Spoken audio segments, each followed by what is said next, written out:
मुंबई महानगरपालिकेचं महापौरपद म्हणजे फक्त एक खुर्ची नाही, तर मुंबईसारख्या देशाच्या आर्थिक राजधानीवर सत्ता ठेवणारी सर्वात महत्त्वाची किल्ली आहे.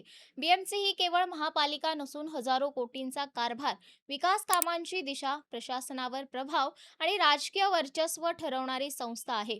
त्यामुळे महापौर कोण होतो याकडे केवळ मुंबईच नव्हे तर संपूर्ण महाराष्ट्राचं लक्ष लागलेलं असतं. आता 22 तारखेला महापौर पदाचं आरक्षण जाहीर होणार आहे आणि या एका घोषणेनंतर मुंबईच्या राजकारणाची पुढची दिशा ठरवणार आहे.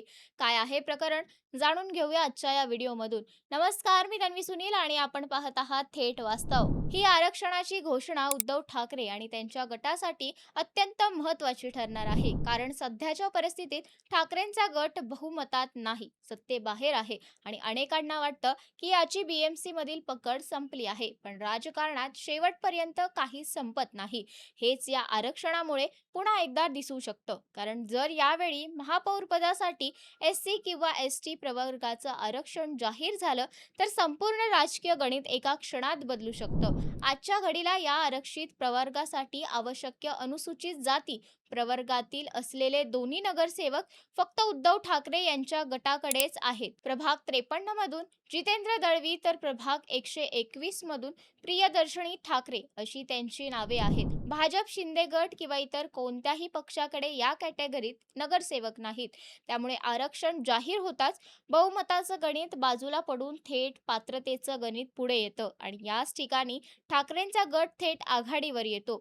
म्हणूनच ही केवळ एक प्रशासकीय घोषणा नसून ती एका मोठ्या राजकीय उलथापालथीची सुरुवात ठरू शकते. सामान्य लोकांना प्रश्न पडतो की बहुमत नसतानाही महापौर कसा होऊ शकतो? पण महापालिकेच्या राजकारणात आरक्षण हा असा घटक आहे जो अनेक वेळा सत्तेचं गणित बदलतो. योग्य आरक्षण आणि योग्य उमेदवार असेल तर संख्याबळ नसतानाही महापौर पद मिळू शकतं. आज मुंबईत नेमकी हीच परिस्थिती तयार होताना दिसते.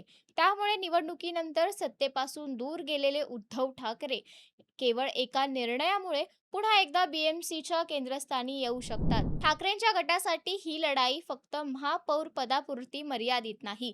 ही लढाई त्यांच्या राजकीय अस्तित्वाची, विश्वासाची आणि पुनरागमनाची आहे. कारण बीएमसी ही नेहमीच ठाकरे कुटुंबाची ताकद मानली गेली. वर्षानुवर्ष मुंबईवर ठाकरे नावाचा प्रभाव राहिला आहे. त्यामुळे जर पुन्हा एकदा बीएमसीवर ठाकरे गटाचा महापौर बसला तर तो केवळ एक पद मिळालं एवढाच अर्थ राहणार नाही, तर तो एक मोठा राजकीय संदेश ठरेल. हा संदेश स्पष्ट असेल, आजही ठाकरे संपलेले नाहीत. सत्ता गेली, पक्षात फूट पडली, चिन्ह गेली, अनेक नेते दूर गेले, तरी सुद्धा मुंबईत ठाकरे नावाचं राजकारण अजूनही जिवंत आहे आणि हेच विरोधकांसाठी सर्वात मोठं आवाहन ठरू शकतं. कारण बीएमसीवर पुन्हा एकदा पकड मिळाली तर पुढच्या निवडणुकांसाठी ठाकरेंना नवबळ मिळू शकतं. सध्या सगळ्यांचं लक्ष एकाच तारखेकडे लागलेलं आहे, 22 तारीख. त्या दिवशी नेमकं कोणतं आरक्षण जाहीर होतं हे पाहणं अत्यंत महत्त्वाचं ठरणार आहे. कारण एका घोषणेवर केवळ महापौर कोण होणार हेच ठरणार नाही, तर मुंबईच्या सत्तेचा पुढचा अध्याय कोण लिहिणार हेही स्पष्ट होणार आहे. जर आरक्षण ठाकरेच्या बाजूने गेलं तर अनेक राजकीय समजुती कोलमडून पडतील आणि मुंबई राजकारणात पुन्हा एकदा एकच वाक्य येईल, बीएमसीवर पुन्हा एकदा ठाकरेंचा महापौर. अशाच वास्तवाची जाणीव करून देणाऱ्या परिपूर्ण व्हिडिओसाठी लाईक, शेअर, सबस्क्राईब करायला विसरू नका. धन्यवाद.